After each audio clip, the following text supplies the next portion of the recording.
Okay, Yes. you've got your folder, have you? Right, this is called Me Mams Mind. If you fall off that wall and break both your legs, don't come running to me.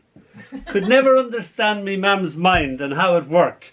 One moment she had half a mind to come up there and get me off that wall.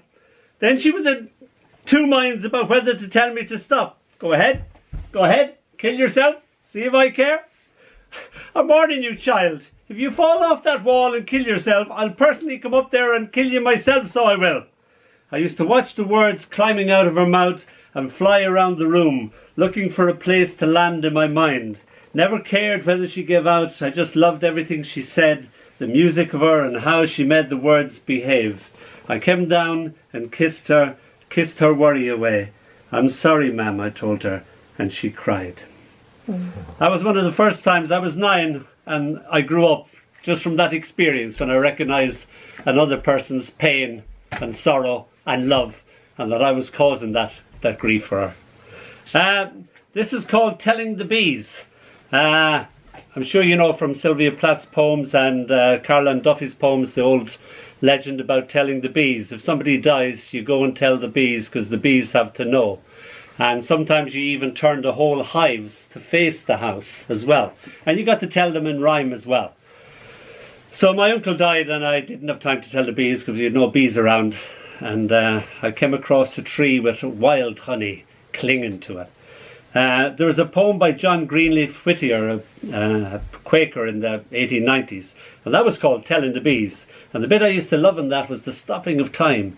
A year is gone as the tortoise goes, heavy and slow, and the same rose blows, and the same sun glows, and the same brook sings of a year ago.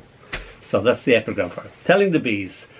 A cloud of bees, angry not to be told, why the delay, why this day? I tell them I could find no words, could hardly tell myself the truth of your death, unable to believe or accept. I couldn't speak or rhyme. Despite the Plath or Greenleaf Whittier, grief is a voice that cannot speak. Death tears the tongue out, then commands me to talk. I only have this silence.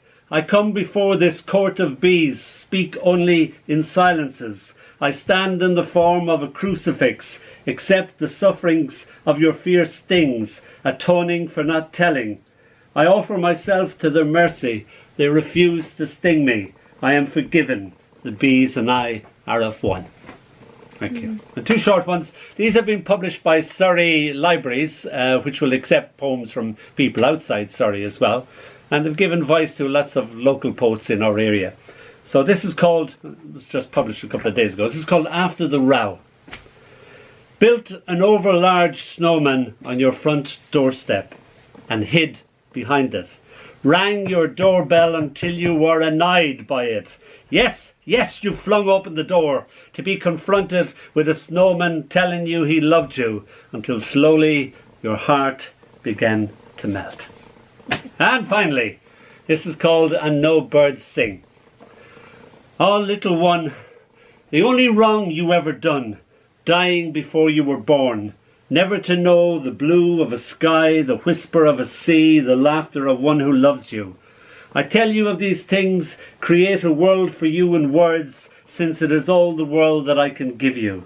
Forgive me my tears, this is not the way to greet you. Thank you. Beautiful, sir. Thank you, Donald. Wonderful. I love the one about your mother, though.